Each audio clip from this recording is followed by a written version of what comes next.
കേൾക്കുന്നതിന് മുൻപ് 2 സെഷനുകൾ കൂടിയിട്ടാണ് ഇപ്പോൾ നടന്നുകൊണ്ടിരിക്കുന്നത്. നാടകത്തിൻ്റെ വർത്തമാനത്തെക്കുറിച്ച് പ്രശസ്ത നാടക പ്രവർത്തകനും ഹിഡിമ്പി എന്ന നോവലിൻ്റെ രചയിതാവുമായ ഡോക്ടർ എം.എൻ. വിജയൻകുമാർ മാഷുടെ വാക്കുകൾ നമുക്ക് ശ്രദ്ധിക്കാം. അത് കഴിഞ്ഞു ശരി.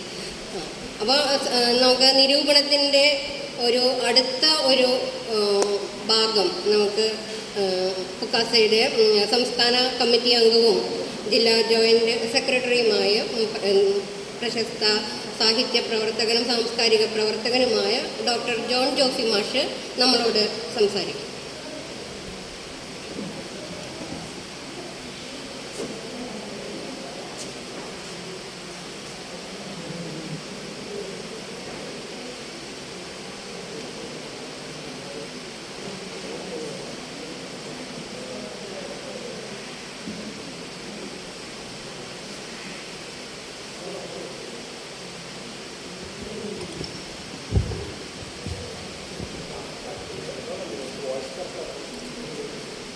എല്ലാവർക്കും നമസ്കാരം. ഇവിടെ വിശദമായിട്ടൊരു സംഭാഷണത്തിന് പ്രസക്തിയില്ല. 1 മണിക്കൂർ സമയം വളരെ വിശദമായി തന്നെ പാശ്ചാത്യ പൗരസ്ത്യ കാവ്യ സിദ്ധാന്തങ്ങളിൽ അഗാധ പണ്ഡിതനായിട്ടുള്ള വസന്തമാഷ് ഇവിടെ അവതരിപ്പിച്ചു കഴിഞ്ഞു. വസന്തമാഷ് ഞാൻ 5 മിനിറ്റ് മാത്രമേ സംസാരിക്കുന്നുള്ളൂ. വസന്തമാഷുമായിട്ടുള്ള ഒരു അടുപ്പത്തിൽ അദ്ദേഹം പറയുന്ന ഒരു അനുഭവമുണ്ട്. അദ്ദേഹത്തിൻ്റെ യൗവനകാലത്ത് അദ്ദേഹം കേരളത്തിലെ അതിപ്രഗത്ഭരായ പ്രഭാഷകരുടെ ഒപ്പം പ്രഭാഷണ പരിപാടിയിൽ പങ്കെടുക്കുമ്പോൾ പ്രൊഫസർ ജി കുമാരപിള്ള പോലുള്ള മന്മഥൻ സാർ പോലുള്ള ആളുകളുടെ പ്രഭാഷണം കഴിഞ്ഞിട്ടൊക്കെ പിന്നെ വസന്തമാഷ അന്നത്തെ യൗവനായതുകൊണ്ട് വളരെ അവസാനത്തെ ഊഴാണ് കിട്ടുക. അപ്പോൾ വേറെ ഒന്നും പറയാൻ, അതിന് മീതെ ഒന്നും പറയാൻ വെക്കാൻ സാധിക്കില്ല എന്നുള്ളൊരു അനുഭവം മാഷ് പറയുന്നുണ്ട്. അതിനെ ശരിക്ക് ഇവിടെ അത് വളരെ കൃത്യമാണ്. കാരണം ഇന്ന് കേരളത്തിൽ ജീവിച്ചിരിക്കുന്ന പണ്ഡിതന്മാരും ഏറ്റവും ഉയർന്ന സ്ഥാനത്ത് നിൽക്കുന്ന ആളാണ് മാഷ്. 90 വയസ്സ് കഴിഞ്ഞ ഒരാളാണ് 1 മണിക്കൂർ നേരം ഇത്രയും ഗഹനമായി വിശദമായി നമ്മളോട് സംസാരിച്ചത് എന്നുള്ളത് നമ്മൾ മനസ്സിലാക്കണം. ഞാൻ 1-2 കാര്യങ്ങൾ, വെറും 5 മിനിറ്റാണ് ഞാൻ സംസാരിക്കുന്നുള്ളൂ. അപ്പം നമ്മൾ സർഗാത്മക സാഹിത്യത്തിൻ്റെ വിവിധ രൂപങ്ങളുണ്ട്. അത് എന്താണ് യഥാർത്ഥത്തിൽ ചെയ്യുന്നത് എന്ന് ചോദിച്ചു കഴിഞ്ഞാൽ ജീവിതത്തിൻ്റെ വ്യാഖ്യാനമാണ് ചെയ്യുന്നത്. എല്ലാ സർഗാത്മക സാഹിത്യ രൂപങ്ങളും ചെയ്യുന്നത് ജീവിതത്തിൻ്റെ വ്യാഖ്യാനമാണ്. അപ്പോൾ നിരൂപണ സാഹിത്യം ചെയ്യുന്നത് എന്താണ് എന്ന് ചോദിച്ചാൽ സർഗാത്മക സാഹിത്യം ചെയ്തതിൻ്റെ വ്യാഖ്യാനമാണ്, വ്യാഖ്യാനത്തിൻ്റെ വ്യാഖ്യാനമാണ് യഥാർത്ഥത്തിൽ നിരൂപണം ചെയ്യുന്നത്. ഇപ്പം നമ്മൾ നിരൂപണ സാഹിത്യം അല്ലെങ്കിൽ നിരൂപകൻ അല്ലെങ്കിൽ നിരൂപണം എന്ന് കേട്ടാൽ നമുക്കൊരൊറ്റ വാക്ക് നമ്മുടെ മനസ്സിൽ ആലോചിച്ചാൽ വരുന്നത് എന്താണ്? വിധി എന്നാണ്. വിധി എന്നാണ്. യഥാർത്ഥത്തിൽ നിരൂപണത്തിൻ്റെ അന്തസത്ത അല്ലെങ്കിൽ ദൗത്യം, ചുമതല, ധർമ്മം 2 പ്രധാനപ്പെട്ട കാര്യമാണ്. ഒന്ന് കൃതിയുടെ വ്യാഖ്യാനമാണ്, 2 വിലയിരുത്തലാണ്. ഈ 2 വ്യാഖ്യാനങ്ങൾ യഥാർത്ഥത്തിൽ ധർമ്മങ്ങളാണ് ഒരു നിരൂപകൻ ഒരു കൃതിയെപ്പറ്റി ചെയ്ത് വെക്കേണ്ടത്. ഒന്നാമത്തെ കാര്യം കൃതിയുടെ വ്യാഖ്യാനം, 2ാമത്തെ ഘട്ടത്തിലാണ് വിലയിരുത്തൽ എന്ന് പറയുന്നത്. പക്ഷെ ഇവിടെ ഉണ്ടാകുന്ന ഒരു സംഭവം എന്ന് വെച്ച് കഴിഞ്ഞാൽ വ്യാഖ്യാനവുമില്ല, വിലയിരുത്തലുമില്ല, വിധി നിർണയം മാത്രം ചെയ്യുന്ന ഒരവസ്ഥയിലേക്ക് പോവുകയാണ്. സഹൃദയനെ കൃതിയിലേക്ക് കടത്തിവിടാൻ വേണ്ടിയിട്ടുള്ള ഒരു പ്രവേശനം ഒരുക്കുക എന്നതാണ് നിരൂപകൻ്റെ യഥാർത്ഥത്തിലുള്ള കടമ. പക്ഷേ നിരൂപകൻ, ഇപ്പോൾ നമ്മുടെ മാഷ് പറയുമ്പോൾ മലയാളത്തിൽ ഇപ്പോൾ നമ്മളെല്ലാവരും ഉപയോഗിക്കുന്ന, പണ്ഡിതന്മാർ വരെ ഉപയോഗിക്കുന്ന ഒരു വാക്കാണ് പ്രതിബദ്ധത. നമ്മളത് പ്രതിജ്ഞാബദ്ധത എന്ന അർത്ഥത്തിലാണ് ഉപയോഗിക്കുന്നത്. പക്ഷേ മാഷ് അടുത്ത കാലത്ത് പറഞ്ഞു തടസ്സം എന്നാണ് അതിൻ്റെ അർത്ഥം.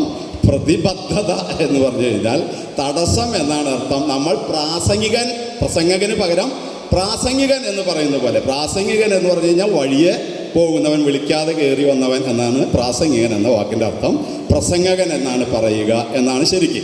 അപ്പോൾ ഇത് പറഞ്ഞ പോലെ മാഷാണ് എന്നോട് തിരുത്തി തന്നത് പ്രതിബദ്ധത എന്ന തടസ്സം ഉണ്ടാക്കുന്ന ആൾ എന്നുള്ളതാണ്. അപ്പോൾ യഥാർത്ഥത്തിൽ പല നിരൂപകന്മാരും ഒരു വായനക്കാരനെ, ഒരു സഹൃദയനെ ആ കൃതിയിലേക്ക് കടന്നു വരാൻ വഴിയൊരുക്കേണ്ടവരാണ്, വഴി തെളിയിക്കേണ്ടവനാണ് എന്നിരിക്കെ തടസ്സം സൃഷ്ടിച്ച് വഴി തെറ്റിക്കുന്നവരായി മാറിപ്പോകുന്നു എന്നതാണ് യഥാർത്ഥത്തിൽ നടക്കുന്നത്. അൺവീലിംഗ് എന്ന് പറയുന്നത് അനാവരണം ചെയ്യലാണ് യഥാർത്ഥത്തിൽ ഒരു നിരൂപകൻ്റെ യഥാർത്ഥത്തിലുള്ള ദൗത്യം എന്ന് പറയുന്നത്. നമ്മളെ വഴി നടത്താൻ വേണ്ടി സഹായിക്കുക എന്നുള്ളതാണ്. നേരത്തെ പറഞ്ഞതുപോലെ അതിന് പകരം മാർഗതടസ്സം സൃഷ്ടിച്ചുകൊണ്ടിരിക്കുന്നു എന്നതാണ് ഇന്നത്തെ ഏറ്റവും വലിയ നിരൂപകൻ്റെ പ്രശ്നം. ഒറ്റ മലയാള സാഹിത്യത്തിൻ്റെ ഒരു ഉദാഹരണം മാത്രം പറഞ്ഞ് നിർത്തുകയാണ്. ഇവിടെ ആധുനികവാദ ഭാവുകത്വം 1960 ആരംഭിച്ചു, 70 ശക്തിപ്പെട്ടു, 80 അവസാനിച്ചു. 20 കൊല്ലം നീണ്ടു നിന്ന ഈ പരിപാടിയുടെ കാലത്ത് പുരോഗമന പ്രസ്ഥാനങ്ങൾ ഈ പറയുന്ന ആധുനികവാദത്തെ വളരെ നെഗറ്റീവായി കാണുന്ന ഒരവസ്ഥ വന്നു. എന്നാൽ മറുഭാഗത്ത് KP അപ്പനെ പോലുള്ള രാജകൃഷ്ണനെ പോലുള്ള ആളുകൾ ഇത് സ്വർഗമാണെന്നും പുരോഗമനക്കാർ നരകമാണെന്നും വ്യാഖ്യാനിക്കുകയാണ് ചെയ്തത്. പുരോഗമനക്കാർ പറയുന്നത് ഈ സ്വർഗത്തെ നരകമാക്കി തീർക്കുന്നു ഇവരൊക്കെ കൂടിയിട്ട്, അത് സ്വർഗമാണ്, ഇത് നരകമാണ്. എന്നാൽ വളരെ കാലങ്ങൾക്ക് ശേഷം ആർ നരേന്ദ്രപ്രസാദ്, വി രാജീവൻ, മധുസൂദനൻ പോലുള്ള ആളുകൾ വെച്ചു. നരേന്ദ്രപ്രസാദിന്റെ ലേഖനത്തിന്റെ ഹെഡിങ് തന്നെ ആധുനികവാദത്തിന് ഒരു ചുവന്ന വാലുണ്ട് എന്ന് പറഞ്ഞു വെച്ചു.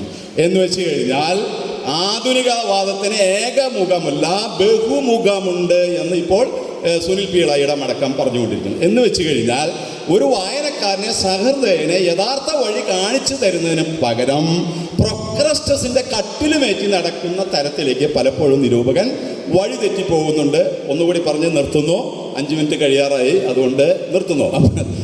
സമയത്തിൻ്റെ പ്രശ്നം, അല്ലെങ്കിൽ തന്നെ വണ്ടി ലേറ്റായിട്ടാണ് ഇവിടെ ഓടുന്നത്. പല ആൾക്കാരും നഞ്ഞിട്ട കുളത്തിലെ മീൻ്റെ മാതിരി കിടന്നിട്ട് ഇങ്ങനെ കുഴഞ്ഞ് പല പ്രശ്നങ്ങളായിട്ടാണ് ഇരിക്കുന്നത്.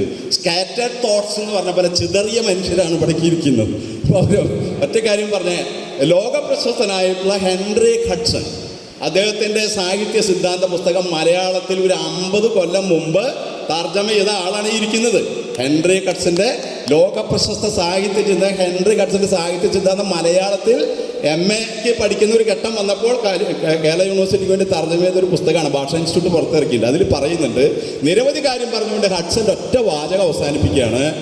ഇന്നത്തെ ചോദ്യം, ഒറ്റ ചോദ്യമാണ് നിരൂപകന്റെ റോളിനെ പറ്റിയുള്ളത്. നിരൂപകൻ ജഡ്ജാവണോ വക്കീലാവണോ എന്നതാണ്. ജഡ്ജാവണോ വക്കീലാവണോ? ഒറ്റ ചോദ്യം ചോദിച്ചുകൊണ്ട് നിർത്തുന്നു. നന്ദി, നമസ്കാരം.